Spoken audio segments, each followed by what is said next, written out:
Hi friends, this is Nandini. Welcome to my channel Cook with Akhil. இன்னைக்கு நம்ம சேனல்ல பாகக்காய் குழம்பு எப்படி பண்றதுன்னு தான் பார்க்க போறோம். வாங்க வீடியோக்குள்ள போலாம்.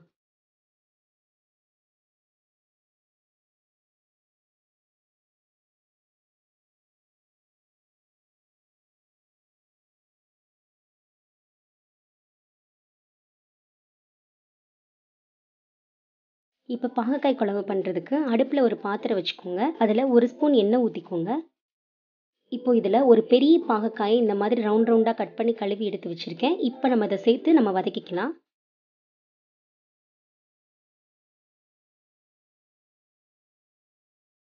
இப்போ இதில் கொஞ்சமாக உப்பு சேர்த்து இந்த எண்ணெயிலேயே ஒரு 2 செகண்ட் வந்து நல்லா வதக்கி விட்டுக்கோங்க.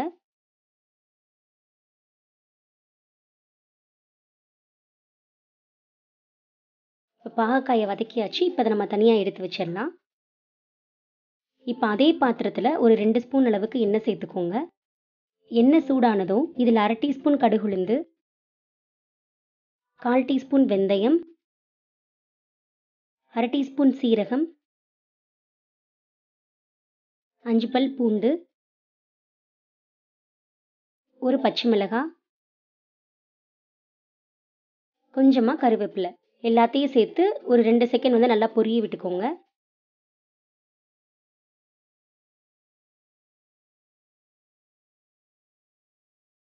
இப்போ இது பொரிஞ்சதுக்கு அப்புறமா கட் பண்ணி வச்சிருக்க 200 கிராம் சின்ன வெங்காயத்தை சேர்த்து நல்லா வதக்கி விட்டுக்கோங்க.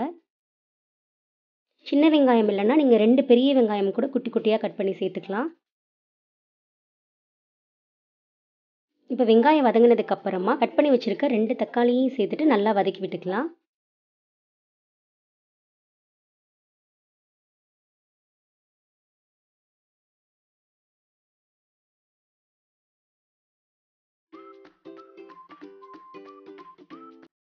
இப்போ இதில் 1/4 டீஸ்பூன் மஞ்சள் தூள், 2 டீஸ்பூன் மிளகாய்த்தூள்,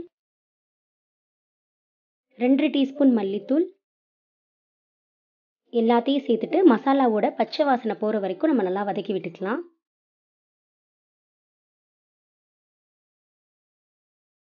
இப்போ நம்ம வதக்கி வச்சிருக்க பாகக்காயையும் சேர்த்து இந்த மசாலாவோட நல்லா ஒட்டுற மாதிரி நல்லா வதக்கி விட்டுடலாம்.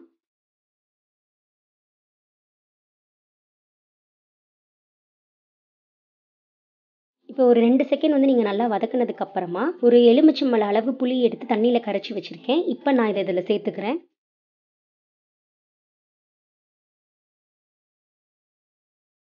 இப்போ ஒரு கிளறி விட்டுக்கோங்க. இப்போ ஒரு 1/4 கப் அளவுக்கு தேங்காயை பேஸ்ட்டாக அரைச்சி எடுத்து வச்சுருக்கேன். அதையும் நம்ம இப்போ இதில் சேர்த்துடலாம். இப்போ இதை சேர்த்துட்டு நல்லா மிக்ஸ் பண்ணி விட்டுக்கோங்க.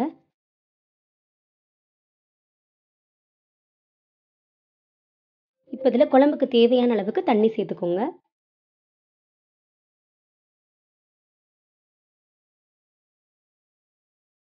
இப்போ குழம்புக்கு தேவையான அளவு உப்பு சேர்த்துட்டு ஒரு கிளறி விட்டுக்கோங்க.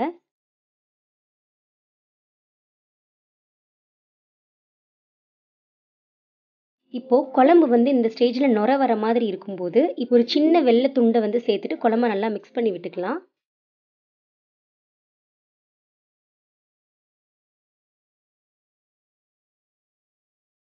இப்போ இதில் ஒரு 1/2 ஸ்பூன் அளவுக்கு மேலே எண்ணெய் சேர்த்துக்கோங்க.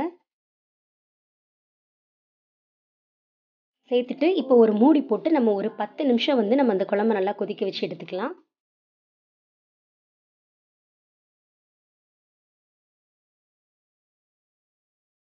இப்போ 10 நிமிஷம் ஆயிடுச்சு. நம்ம குழம்பு திறந்து பார்த்துடலாம். பார்த்தீங்கன்னா தெரியும், எண்ணெய் வந்து குழம்புலேருந்து நல்லா பிரிஞ்சு வெளியில் வந்துடுச்சு. இப்போ நல்லா திக்காகவும் ஆயிடுச்சு குழம்பு.